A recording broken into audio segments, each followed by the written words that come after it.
100కి 100 పాళ్ళు జయప్రదమైంది అనే దాంట్లో ఏమీ సందేహం లేదు. మీ అందరి పట్టుదలతో, మీ సమిష్టి కృషితో, ఇంత మునుపు మన రాకేష్ చెప్పినట్టుగా మేము మాటలు చెప్పి కొంచెం స్ఫూర్తి నింపుండొచ్చు మొన్న ఉదయం, కానీ కొనసాగించడం అనేది మీలో ఉన్నటువంటి పట్టుదల అనేది కీలకమైంది. ఆ పట్టుదలను మీరందరూ ప్రదర్శించారు. పట్టు విడవని మనం సంఖ్య ఎంత అనేది కాదు, ఇక్కడ ఎంతమంది కూర్చున్నాము, మీ యూనియన్ ఎంత బలమైంది అన్నటువంటిది కాదు. 10 లక్షల మంది జనం ఉంటారు, పిరికి వాళ్ళు 10 లక్షల మంది ఉంటే ఏం ప్రయోజనం? ఒక్కడున్నా ఎదుర్కొనే వాళ్ళు ఉంటే ఇట్లాంటి సంఘంగానే ఉంటుంది అని నిరూపించడానికి మన ప్రయత్నం చేశాం. ఈ రాష్ట్రంలో మొత్తం 100 మంది 150 మంది అనేది పెద్ద సంఖ్య కాదు, కానీ జరిగిన అన్యాయాన్ని సమాజానికి చెప్పడంలో బలమైనటువంటి గొంతుకుని వినిపించడం కోసం చేసినటువంటి ప్రయత్నమే అన్నిటికంటే కీలకమైనది. ఆ ప్రయత్నాన్ని మీరు జయప్రదంగా చేశారు, దాంట్లో ఏమాత్రం సందేహం లేదు. అందుకని నేను మిమ్మల్ని అందరినీ మన సిఐటి తరఫున మరొక్కసారి నేను అభినందనలు తెలియజేస్తున్నాను. దీన్ని ఇలాగే కొనసాగించాలి మనం. అందుకనే నిన్న అధికారులు చెప్పారు, సీఎండీ గారు ఆల్రెడీ సానుకూలంగా చెప్పారు కాబట్టి అదే మాదిరి మేము కూడా చర్చించి, మొన్న వీడియో కాన్ఫరెన్స్ జరిగేటప్పుడే మేము కూడా చర్చించి మీ సమస్యని సానుకూలంగా పరిష్కరించాలనే ఒపీనియన్కి వచ్చాము. ఆ విషయాన్ని కూడా నేను మీకు తెలియజేస్తున్నాను కాబట్టి మీరు ఆలోచించి ఈ దీక్షలను విరమించండి, మేము పరిష్కారం చేస్తామని చెప్పారు. దీక్షలను విరమించడం అంటే మీరు ఇచ్చినటువంటి మాటల ఆధారంగా ఎట్లా హామీల ఆధారంగా విరమించమంటారు? ఎప్పుడో 3వ తారీఖునే సీఎండీ గారు హామీ అయితే ఇచ్చారు. ఇప్పుడు ఉద్యమం జరిగింది, కుటుంబాలతో సహా వచ్చారు, ఇళ్లలో ఉన్నటువంటి మహిళలు పసిపిల్లలతో సహా వచ్చి ఈ దీక్షల్లో పాల్గొన్నప్పుడు మీరు సమస్యని పరిష్కారం చేయడం మీద అన్నిటికంటే కీలకమైంది. కాబట్టి పరిష్కారం చేస్తేనే ఈ పోరాటం పూర్తయినట్టుగా మేము భావిస్తాం. కాబట్టి 48 గంటల నిరాహార దీక్ష అనేది అంత మునుపు ప్రకటించాం. కాబట్టి మొన్న ఉదయం 10 గంటలకి మన దీక్ష ప్రారంభమైంది. ఒక రకంగా 10 గంటలకు దాదాపు అందరూ ఇక్కడికి వచ్చేసాం కాబట్టి 10 గంటలకు ప్రారంభమైంది. 11 గంటలకు మనం అధికారికంగా ప్రారంభం చేశాం. ఇప్పుడు మళ్లీ 11 అవుతోంది టైం. అంటే 48 కాదు, 49 గంటలు పూర్తి అయిపోయింది. ఇప్పుడు వాస్తవంగా మనం ఇక్కడికి వచ్చి కూర్చొని ఇంకో గంట అంటే 50 గంటలు, 50 గంటల పాటు మనం ఈ కార్యక్రమాన్ని చేసినట్టు. అదేమంత తేలికైనటువంటిది కాదు. వాస్తవంగా ఒక పూట భోజనం చేయకుండా ఉండాలనంటే అదేమీ అంత తేలికైనటువంటి విషయం అనుకోబాకండి. కారణం ఏమంటే మన మైండ్ ఒకదానికి అలవాటు పడిపోయి ఉంటుంది.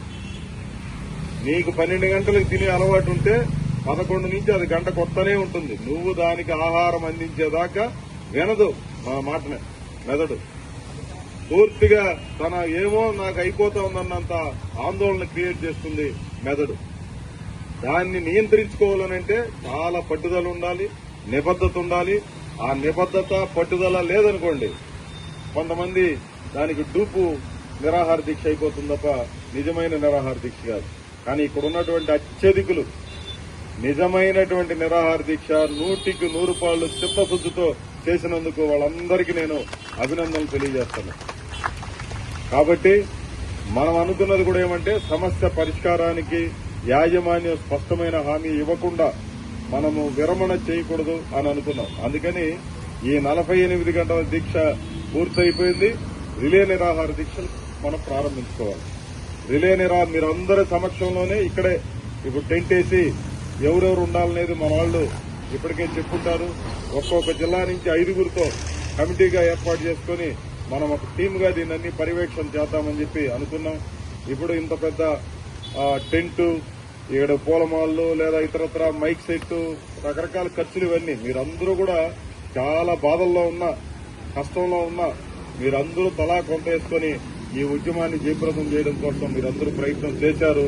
ఇది ఎవరో మనకు డబ్బుండేవాడు తెచ్చిస్తే లేదంటే ఎవరో వేరే వాళ్ళు డబ్బులు ఇస్తే సాగిస్తున్నటువంటి ఉద్యమం కాదు ఇది. దాన్ని ఏమంటారు, అద్దె ఉద్యమము లేదంటే స్పాన్సర్డ్ ఉద్యమాలు కాదు ఇది నిజంగా కడుపులో నుంచి తన్నుకొచ్చినటువంటి విషాదం నుంచి పుట్టినటువంటి ఉద్యమం ఇది. బాధ నుంచి పుట్టినటువంటి ఉద్యమం ఇది. మన బతుకును కాపాడుకోవాలని నిర్ణయించుకున్నటువంటి ఉద్యమం ఇది. అందుకని దీనికి తీవ్రత ఎక్కువ. ఆ తీవ్రత మరింత పెరక్క ముందే యాజమాన్యం, అదే మాదిరి మన సీఎండీ గారు రేపు వస్తున్నారు కాబట్టి ఆయనకి గతంలో చాలా ఇష్యూస్ లో పేదల పట్ల అనుకూలంగా వ్యవహరిస్తారనే పేరు కూడా ఉంది. కాబట్టి అట్లాంటి ఆయన సీఎండీగా ఉన్నప్పుడు ఈ సమస్యను పరిష్కరించడం అనేది ఆయన కూడా బాధ్యత తీసుకుని అనివార్యంగా దీన్ని పరిష్కరించాలని చెప్పి మీ అందరి తరఫున సీఎండీ గారికి కూడా నేను రిక్వెస్ట్ చేస్తాను. ఎందుకంటే కొంతమంది గోల్డెన్ స్పూన్ తో వస్తారు. ఈయన గోల్డెన్ స్పూన్ తో వచ్చినటువంటి మనిషి కాదు. చాలా బాధలు అనుభవించి కింది స్థాయి నుంచి వచ్చినటువంటి కష్టాలు తెలుసు.